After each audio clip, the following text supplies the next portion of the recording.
Buying a home in Vancouver truly is an exercise in compromise. No matter how big your budget, whether it's $500,000 or $10 million, you're gonna wish that you had more money than you have. And in order to make things work, you're gonna need to find a compromise. But there's one thing that you should never compromise when buying real estate in Vancouver. This one thing could cost you a lot of money. And we're talking not just tens of thousands of dollars, we're talking potentially hundreds of thousands of dollars and more. And this is something I wanna help you avoid. So if you're thinking of moving here, if you're thinking of buying a home, this is a video you honestly cannot miss. This is one of the most important things that you're ever gonna watch when you're looking at buying a home in Vancouver. So let's get into the single biggest mistake you could make when buying real estate in Vancouver right now.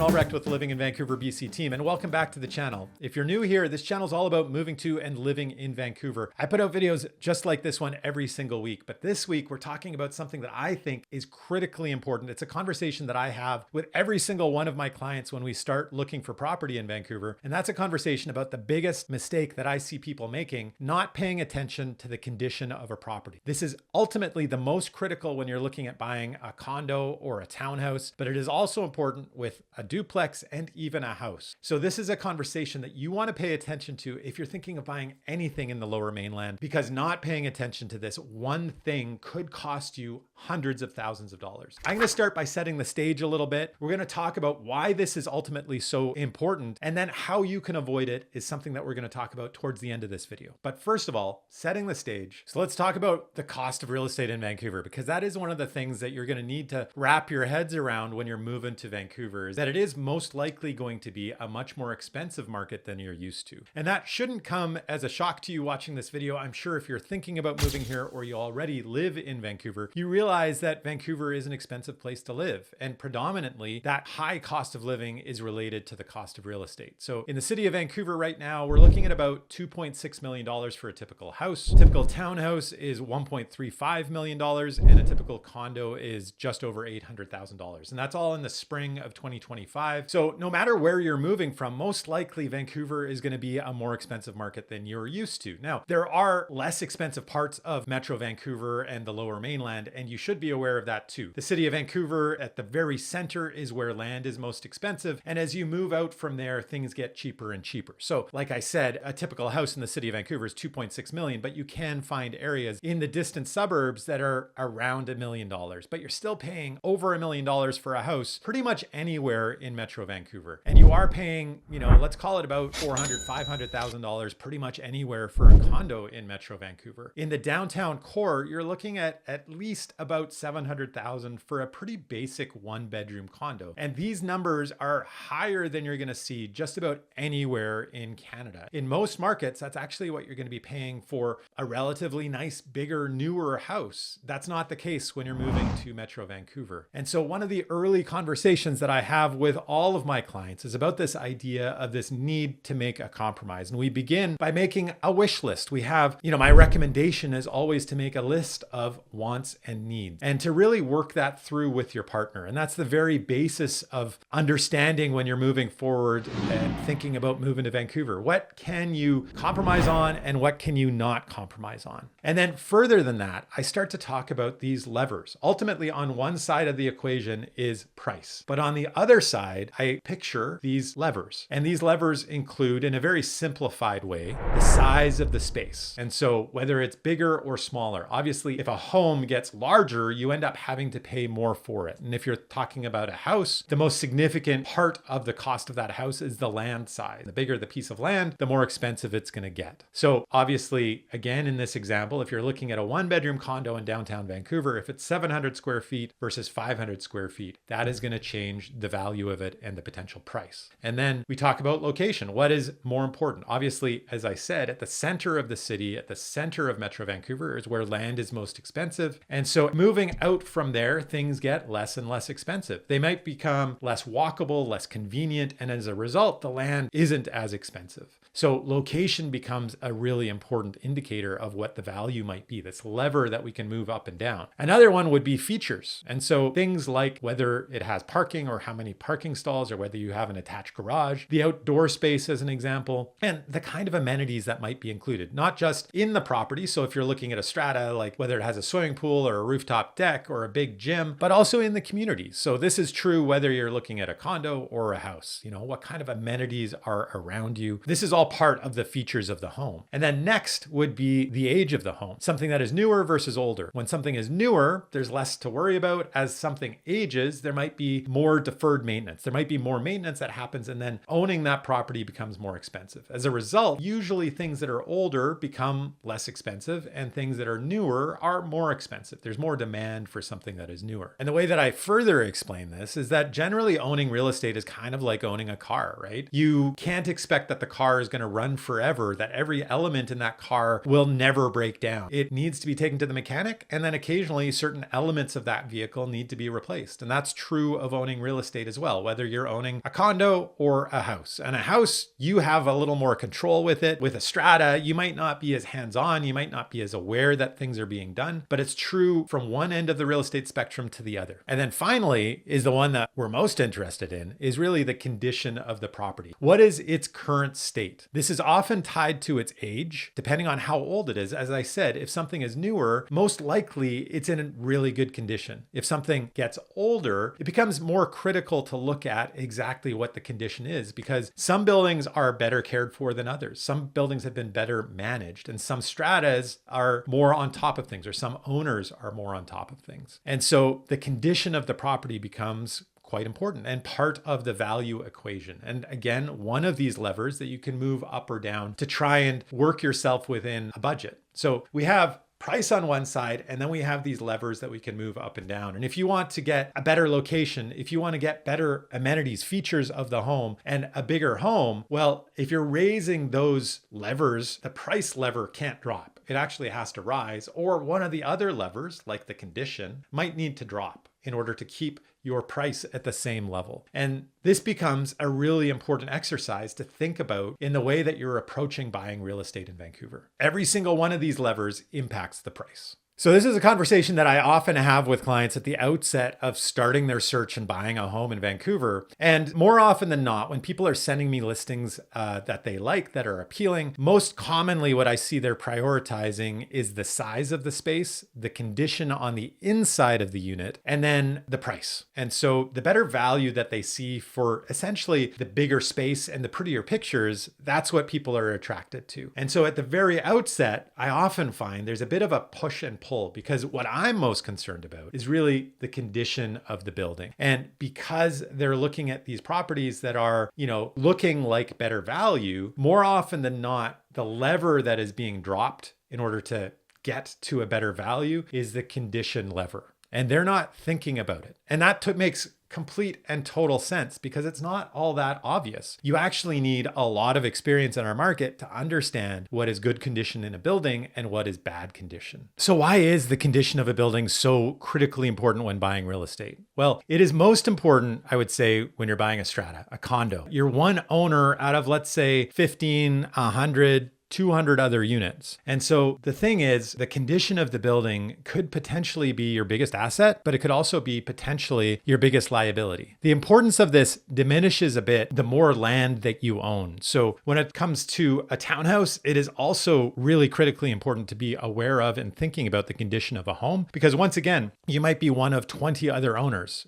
Your voice is relatively small. But if you go to the far extreme and we're talking about a house, most interestingly, what I find is most people who are buying houses actually are thinking about the condition of the home and perhaps putting too much importance on it. They're perhaps putting more importance on the condition of the home than the location or the features of it. But it is still important to be considering it no matter the type of property that you're looking at. It's just most important when the piece of land that you're buying, your voice within the ownership group is the smallest. And that's because, as I said, this can be the biggest asset and the biggest liability. If the condition of this building that you're buying into is poor, you may not have the ability to turn that around. And you, at the very least, want to be aware of the condition of the building when you move into it. And there might be situations where it makes sense to be buying into a property that has a poor condition. In fact, I'm working with a client right now who is looking at a building like that and is willing to buy into that building at a steep, very steep discount. And so long as he's able to make that math work, he's willing to move forward. But most buyers who are working with experienced realtors would stay away from a property like that, where there is significant work to be done. And in this case, it's a building that needs work on the entire exterior that is going to cost millions and millions of dollars. And that's not a risk that many people are willing to take. But so long as you're aware of it and you're willing to take the risk, there can be opportunities in buying properties that have poor condition. The mistake here is really about not being aware of the condition and not taking that, not putting any credence in the condition of the building, or not really thinking about it, and prioritizing other levers much further ahead of the condition of the building. But as I said, if the condition of the building is poor, the likelihood that it's going to change is relatively low. It's essentially like trying to steer the Titanic when you're one owner out of 200 units or one owner even out of 20 units. And in the case of a duplex, really, if you're one out of two owners, it can even be difficult to convince the other person that you own that property with to change things. And that is why this is such a critically important aspect of purchasing property in Vancouver. And the condition of a building can be something that costs a lot of money. We're not talking about a couple $1,000s here, $5,000 there. The extreme examples of buildings that are in poor condition is that they become pretty much unsellable. There's nobody who wants to touch them. And there's a couple buildings in Metro Vancouver that are like that. And there's people who have moved into those buildings thinking that they're getting an incredible deal, but they get saddled with an enormous debt. They get saddled with an albatross, essentially, that they just can't get rid of.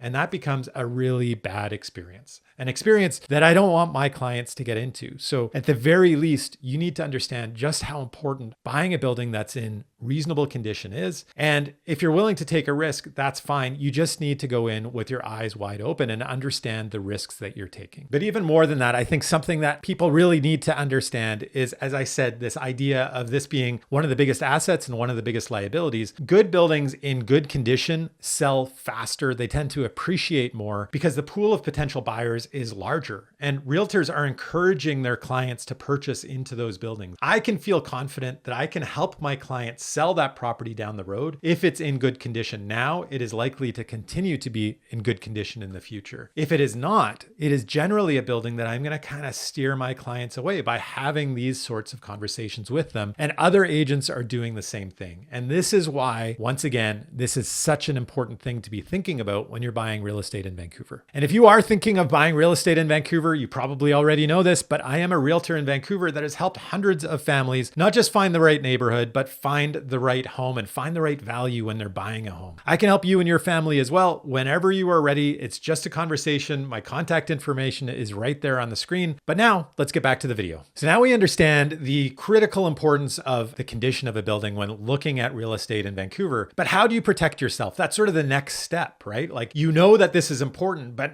now what? Well, the first step is starting to educate yourself. And you're doing a great thing by being here and watching this video and starting to be aware of the critical importance of the condition of a building when buying in Vancouver. The next step is going a little bit further and working with a realtor who also thinks that is important, who fully understands our market and has an awareness of construction, and working with a realtor who not only understands our market, but also understands just how critically important the condition of a building is and has tremendous amounts of experience in our marketplace, but beyond that is also willing to educate you and to answer your questions. And you should never be afraid of asking questions. You want to feel completely comfortable about moving forward, and any questions that you have, your realtor should have not only the understanding, but also the patience to be able to work through these things with you. So that is the next step for you, finding a realtor that you're really comfortable with and that understands this issue. Beyond that, you need to start investigating the properties that you're interested in. And for me, that starts to be this back and forth with my clients where they're sending me listings and I'm explaining why I think that's a good option or a bad option. And one of the pieces that I can bring to the table is this understanding of construction and the condition of the building that they might not be aware of. And that is sort of the start of this education process. And we end up having a lot of these conversations about, no, what I see here is a building that is in poor condition. And that is part of the reason that you're seeing the price being a bit lower, or you're getting more size or why it's renovated at this price point in comparison to this other property. So once you find a property, you want to delve even further beyond that. And then you start looking at things like the strata minutes, engineering reports, and also the depreciation report. You get a picture for what condition the building is in. And again, as I said earlier, the older the building is, the more important all of this is. But whatever you do, you need to read these documents. This is critically important. It's not just your realtor's job to do this. It is your job, because ultimately you are the person who is paying for this property and you're going to be saddled with it. You're going to, as I said before, this becomes your biggest asset, but also potentially your biggest liability. And you don't want to be going into something without understanding what it is. And again, most likely you're not going to understand everything that is being said in these documents, but it is the starting point of understanding. And then if there's things that you don't understand or confuse you a little, definitely ask your real estate agent to help you understand them. And if they don't understand, every agent doesn't necessarily know everything. You want them to go out and admit to you that they may not understand something, but they're going to help you find the answers to it. And then the other step would be to do a home inspection. And both the review of documents and the home inspection are generally things that you do once you make an offer on a place. The documents you might be able to get sooner. More often than not, you do the inspection after you have an accepted offer, but that really does depend on the market, whether it's a buyer's market or a seller's market. But a home inspection is useful on all homes, whether it is a condo, a townhouse, or a house, and whether it is new or old. I have had homes that are brand new that have failed home inspections, and I have had condos that are really old that have blown away a home inspector as for the quality and the condition, not only of the unit, but also of the building. Most importantly, a home inspection will help you understand what you're buying and help you avoid big surprises, right? You never want a big, nasty surprise. And most critically, it helps you understand what the condition is and it puts it in perspective. The home inspector is somebody that is at arm's length. Obviously, your realtor gets a benefit if you purchase a property. That is how they get paid. The home inspector is going to get paid whether you buy that property or not. So you can, more than anyone, you can really trust what they're saying. And ideally, what they tell you sort of jives with what your realtor has been telling you as well. And if there are any big nasty surprises, well, you can walk away from the deal. No questions asked, essentially, as long as you have the subject to inspection in your offer. So in watching this video, I hope you really started to get an idea of just how important thinking about the quality and the condition of a home is when buying real estate in Vancouver. This is something that you really need to prioritize. And I think it's worth paying more for real estate in Vancouver that is a good condition asset. If it's not, it becomes an enormous liability. And there's no point in saving money up front. You may want to think about other levers, those levers that I talked about earlier, that you might want to adjust. If you're increasing the condition lever, then you might also need to lower the location or the size. And so if you want to be in downtown Vancouver to buy a better building, you might need to go from a 700 square foot space to a 600 square foot space. Or you might need to think about, instead of living downtown, maybe you buy in Metrotown, or maybe you go out to Coquitlam City Center. There are options. There are ways that you can make this work. But the one lever I really recommend you do not adjust is that condition and quality lever. It is critically important to be aware of that. It becomes a much more solid asset that becomes incredibly liquid. We have been in a market in the last few years that has been relatively weak, and this becomes even more obvious in a weaker market. So for the last 3 years, we've kind of been moving sideways, pretty much in a buyer's market a lot of the time. And in these kind of markets, buyers don't necessarily need to make enormous compromises, and they're less willing to make that compromise on condition because they're having these discussions with their realtors. And so a building that has significant issues with maintenance or condition or quality becomes an asset that becomes much more challenging to sell in these kind of markets. And then the only lever that the seller has to adjust is really the price, and the price keeps dropping. In this kind of market, a buyer doesn't need to make those dramatic compromises, but buyers need to be aware of what they should be looking for, and they need to be looking for those buildings that have high quality condition, buildings that are going to be big assets and not liabilities. And that's the most important thing to take away from this. Pay attention to the condition of a building when buying real estate in Vancouver. And so if you are thinking about moving to Vancouver and buying a home, I am a realtor that has helped hundreds of families not just find the right neighborhood, but find the right home in great condition that becomes an enormous asset and not a liability. And if that's something that's important to you, well, definitely reach out. My contact information is right there on the screen. Whenever whenever you are ready, we can begin that conversation. But in the meantime, I also put videos out like this every single week, and I've been doing it for more than 2 years. So at the moment, I have well over 100 videos for you to explore and understand what it's like to live and move to Vancouver. Be sure to check out that enormous back catalog of videos. And in the meantime, I have this playlist right here that I think you're going to want to check out, all about the mistakes you want to avoid when buying real estate in Vancouver. Definitely check out those videos. Thank you so much for watching, and I'll see you next week.